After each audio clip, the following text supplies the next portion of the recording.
ಚಂಡಮಾರುತದ ಎಫೆಕ್ಟ್ ನಮ್ಮ ರಾಜ್ಯಕ್ಕೂ ಕೂಡ ತಟ್ಟಿದೆ. ಅದರಲ್ಲೂ ಕರಾವಳಿ ಭಾಗದ ಜನ ಈಗ ಆತಂಕದಲ್ಲಿದ್ದಾರೆ. ಮಂಗಳೂರಿನಲ್ಲಿ ಫೆಂಗಲ್ ಸೈಕ್ಲೋನ್ನ ಎಫೆಕ್ಟ್ ಶುರುವಾಗಿದೆ. ಕೇರಳ ಸಂಪರ್ಕಿಸುವ ರಾಷ್ಟ್ರೀಯ ಹೆದ್ದಾರಿ ಸಂಪೂರ್ಣವಾಗಿ ಜಲಾವೃತ ಆಗಿದೆ.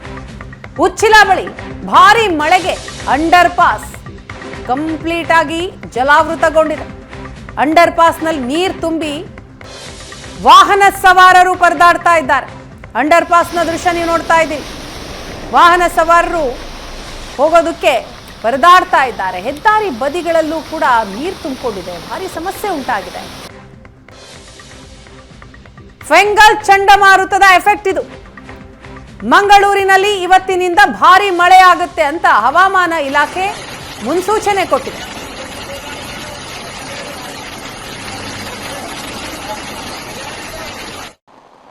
ಮಂಗಳೂರಿನಲ್ಲಿ ಫೆಂಗಲ್ ಚಂಡಮಾರುತದ ಅಬ್ಬರ ಮುಂದುವರೆದಿರುವಂತದ್ದು. ಬೆಳಗ್ಗಿನಿಂದಲೇ ನಿನ್ನೆ ರಾತ್ರಿಯಿಂದ ಭಾರಿ ಪ್ರಮಾಣದಲ್ಲಿ ಸುರಿತಾ ಇರುವಂತಹ ಮಳೆ ಬೆಳಗ್ಗಿನಿಂದ ಇನ್ನಷ್ಟು ಹೆಚ್ಚಾಗಿರುವಂತದ್ದು. ಪ್ರಮುಖವಾಗಿ ಕೇರಳದ ಗಡಿ ಭಾಗ, ಮಂಗಳೂರಿಗೆ ಹೊಂದಿಕೊಂಡಿರುವಂತಹ ಕೇರಳದ ಗಡಿ ಭಾಗವಾಗಿರುವಂತಹ ತಳಪಾಡಿ, ಉಚ್ಚಿಲ, ಉಳ್ಳಾಳ ಸೇರಿದಂತೆ ಅನೇಕ ಕಡೆಗಳಲ್ಲಿ ಮಳೆ ಭಾರಿ ಪ್ರಮಾಣದಲ್ಲಿ ಅಬ್ಬರಿಸ್ತಾ ಇದೆ. ಅನೇಕ ಕಡೆಗಳಲ್ಲಿ ರಾಷ್ಟ್ರೀಯ ಹೆದ್ದಾರಿಗೆ ನೀರು ನುಗ್ಗಿದೆ, ರಸ್ತೆಗಳಲ್ಲಿ ನೀರು ತುಂಬಿಕೊಂಡಿರುವಂತದ್ದು. ಇನ್ನು ನಾನೀಗ ಇರ್ತಕ್ಕಂಥದ್ದು ಉಚ್ಚಿಲದ ಒಂದು ಅಂಡರ್ ಪಾಸ್ ನ ಬಳಿ, ರಾಷ್ಟ್ರೀಯ ಹೆದ್ದಾರಿ 66ರ ಕೆಳಭಾಗದಲ್ಲಿರುವಂತಹ ಅಂಡರ್ ಪಾಸ್ ಏನಿದೆ, ಆ ಅಂಡರ್ ಪಾಸ್ನ ಅಲ್ಲಿ ಆ ಭಾಗದಲ್ಲಿ ಭಾರಿ ಪ್ರಮಾಣದ ಮಳೆ ಆಗ್ತಾ ಇದೆ. ಹಾಗಾಗಿ ಅಂಡರ್ ಪಾಸ್ ಕಂಪ್ಲೀಟ್ ಆಗಿ ಒಳಭಾಗದಲ್ಲಿ ನೀರು ತುಂಬಿಕೊಂಡಿರುವಂತದ್ದು. ಇಡೀ ಅಂಡರ್ ಪಾಸ್ ಜಲಾವೃತವಾಗಿದೆ.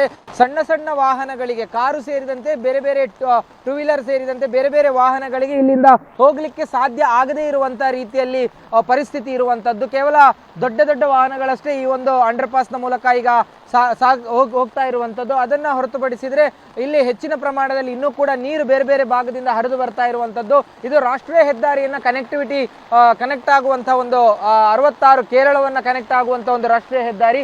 ಈ ಒಂದು ಹೆದ್ದಾರಿಯ ಪಕ್ಕದಲ್ಲೇ ಈ ಒಂದು ಅಂಡರ್ ಪಾಸ್ ಇರುವಂತದ್ದು. ಮೇಲ್ಭಾಗದಿಂದಲೂ ಕೂಡ ನೀರು ಹರಿದು ಬರ್ತಾ ಇರುವಂತದ್ದು ಹೆಚ್ಚಿನ ಪ್ರಮಾಣದಿಂದ. ಅದರ ಜೊತೆಗೆ ಕೆಳಭಾಗದಿಂದಲೂ ಕೂಡ ಒಳಗಿನಿಂದಲೂ ಕೂಡ ಒಂದಷ್ಟು ನೀರು ಈ ರೀತಿಯಾಗಿ ಹರಿದು ಬರ್ತಾ ಇದೆ. ಮಳೆಯ ಪ್ರಮಾಣ ಕೂಡ ಹೆಚ್ಚಾಗಿರುವಂಥದ್ದು. ಯಾಕಂದ್ರೆ ನಿನ್ನೆ ಮಧ್ಯಾಹ್ನ 2:30 ಗಂಟೆಯ ನಂತರ ಈ ಭಾಗದಲ್ಲಿ ನಿರಂತರ ಮಳೆ ಸುರಿಲಿಕ್ಕೆ ಆರಂಭ ಆಗಿರುವಂಥದ್ದು.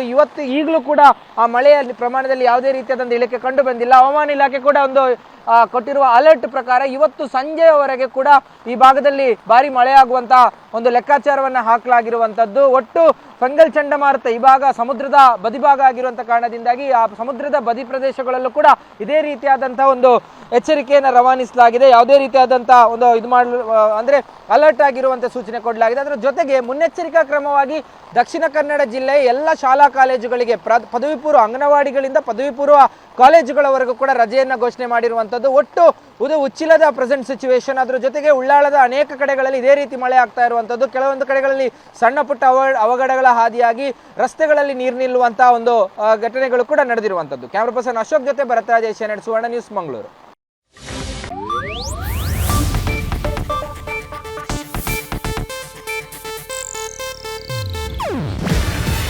ಇದು ಏಷ್ಯಾನೆಟ್ ನ್ಯೂಸ್ ನೆಟ್ವರ್ಕ್ ಪ್ರಸ್ತುತಿ. ನೀವು ನೋಡ್ತಿದ್ದೀರಾ ಏಷ್ಯಾನೆಟ್ ಸುವರ್ಣ ನ್ಯೂಸ್.